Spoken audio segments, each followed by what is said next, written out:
Welcome back to World of Warships and welcome aboard the Bismarck. Yes, it's been a while since I did a World of Warships video, but this battle is kind of exciting because I take the Bismarck in its natural environment. Watch and be astonished. Well, at least I was when I played it.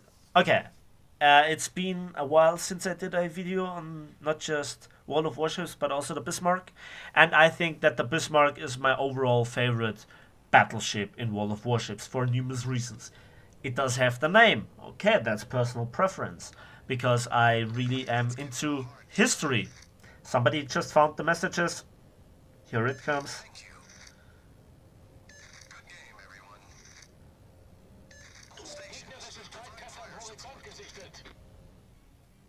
So, I hope that's it.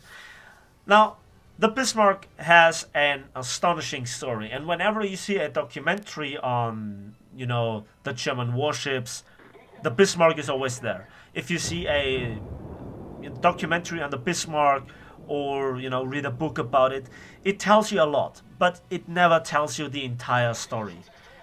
And at some point I will make a video dedicated just about the history on the Bismarck, because it is more than fascinating. It is Hollywood plus. And it's a very dramatic story.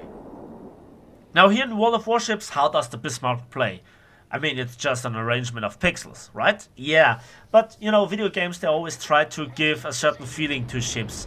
And the feeling that I have with the Bismarck is certainly the best amongst all battleships in the most situations that you can get yourself into. Now, what's so special about the Bismarck? It has a big health pool, nearly 70,000 hit points, together with its sister ship, the Tirpitz, the premium version. Then it also has, like the majority of German battleships, turtleback armor, internal sloped armor that protects the citadel at close range from even the biggest guns, even from the Yamato. It can't citadel a German battleship at close range. Then you also have, with the Bismarck in particular, as the first German battleship, hydroacoustic search that can detect torpedoes and destroyers in smokescreens, and that salvo hurt.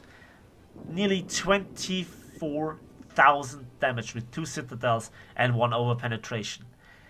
Now, the next thing is the guns. 15-inch guns are the smallest guns, and with 8 you have also the least amount of guns. But they are the fastest firing main armament guns on a battleship, except the Scharnhorst, but that's a rather big exception, as it also has just 11-inch guns. And then it is all topped off. This cherry, or this cake of a battleship, has one extremely big cherry on top: secondaries. Now, secondaries are, if you don't know World of Warships, they are basically PC controlled, and you just mark a ship and they open fire. And the German battleships from tier 8 onwards, the non-premium ones, have 7-kilometer space range. With a full secondary build and a at least 15-point captain that I have, I played a year the Tirpitz to achieve it, you have a range up to 10.6 kilometer. Combine this with decent maneuverability and also the fast turret rotation for the main armament, you have a brawler battleship. And this is what you really need. At least I really like it in my playstyle, to get close personal, getting broadside on broadside with other battleships and just pumping in the citadels. While they can't do it in return. They still do tremendous amounts of damage, but they don't do that much damage. And meanwhile, while you're pumping in the armor-piercing citadel shells, your secondaries just spray all around, and destroyers run screaming away while they're burning and getting hit, while avoiding and while panicking. It is glorious. The problem is to make it work without killing yourself. And this battle is kind of at the right extreme of what is wrong and what is right, how to play it. Now, I'm certainly not an expert, and on YouTube there are much better examples of how incredibly strong the Bismarck can be. But this is me playing, this is me having the experience, and I want to share it with you. Now, there is one thing, while you see this incredible scene right here, World of Warships is scaled down at certain points, like the ships are much smaller than in reality. And watch this. Yeah, Citadel on the North Carolina. Beautiful. The game is much more arcadey than even War Thunder Arcade. War Thunder Arcade, for example, you know, talking about planes and also tanks, is actually ruined in the arcade sense by too much realism. Certain stunning mechanics, certain so-called realism implementations kill certain aspects of the arcade gameplay. And when we think about how ships will work in War Thunder, there is a lot of hate going towards Gaijin for not implementing big warships. Many people just simply forget how big ships really worked. They were operated in fleets. A battleship never went alone. And when they did it, it had never a good outcome. Battleships were precious units. And also to pack it in like a 20-30 minute battle, of which you spend 10 minutes actually just accelerating, in reality, that just leaves, you know, not many room for actual action and gameplay. And when you think about the damage models, how they are in War Thunder, from a gameplay perspective, in the ship case, a hit point system makes more sense. Although I have to say that World of Warships really stretches it at certain points. Especially when battleships take full torpedo damage, but destroyers can survive it because of the sectional damage model. It's a story of its own.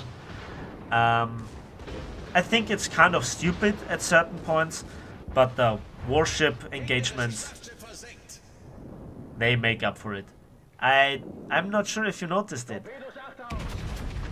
At a certain point, I had 100 secondary hits in a row.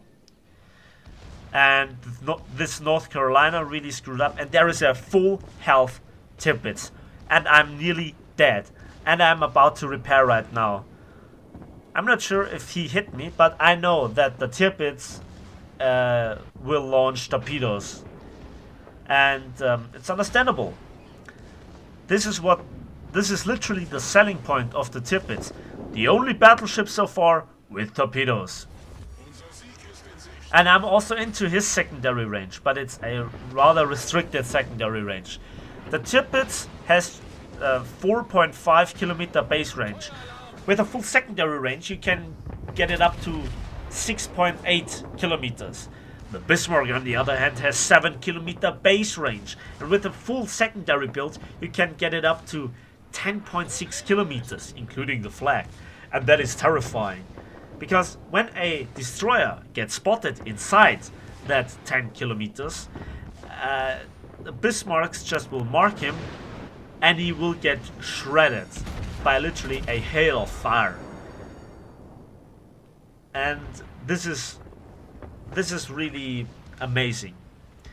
Now, the sad story here is that I got set afire after I repaired and extinguished the fire, and I was really pushing hard, and I secured this flank together with the cruiser and the destroyer that followed me around, and they also supported me. I was tanking, and now it's actually time to pay the price. I nearly made it, like 1,000 more hit points and I would have made it, but I burned down. Literally 2 seconds before the fire would have been extinguished. And at that point I could have repaired a certain part like in 10 seconds, but it was not to be. 140,000 damage, I did twice my hit points in damage against destroyers and battleships. I really did my job. Now, I'm really looking forward how boats and ships will work out in War Thunder, and I'm really expecting some different kind of ship combat. We had certainly 2 testing phases right now. I made some videos about it and I had some fun. But we will see how it works out. Remember the big changes that we had in tanks from within the closed beta and after the closed beta, all the nations that got introduced.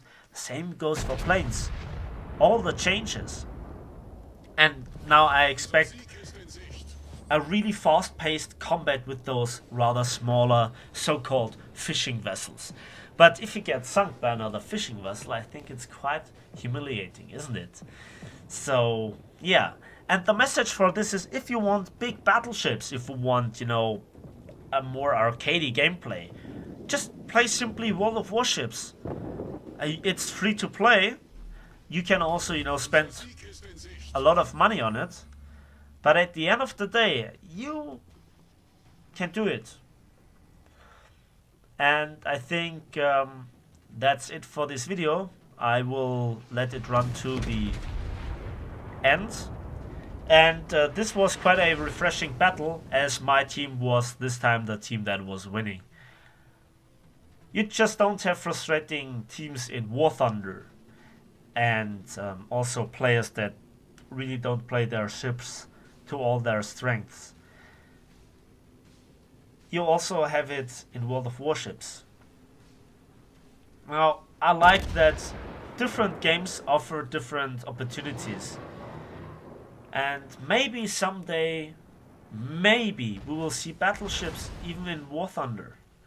But then, they will work differently. And I'm not sure if they will be player controlled. I think it's around about the end of the match. Now, again, here in World of Warships, things work differently with the reward system. It's not directly based on damage, it is also based on how much you actually capped.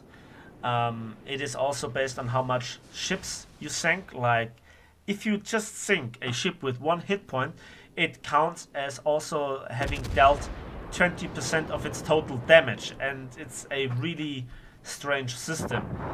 There are numerous videos on it, and it's not very easy to understand. However, damage certainly helps. And so I made 165,000 credits for nearly 140,000 damage, 4,385 experience for my double, and 223 experience. 1,754 base experience. Detail report shows that I just made 92,000 damage with the main guns, 20,000 with the secondaries, and 27,000 due to fire damage caused by the secondaries. So the secondaries are truly worth it. And I received nearly 90,000 damage. That's due to the repairs. And there we can see just 33,000 silver as profit. Yeah, that's not a lot in World of Warships terms. Anyways, that's it for today. I hope you enjoyed the video. Please give it a like if you did. Subscribe if you want to see more. And we will see each other anytime soon in World of Warships.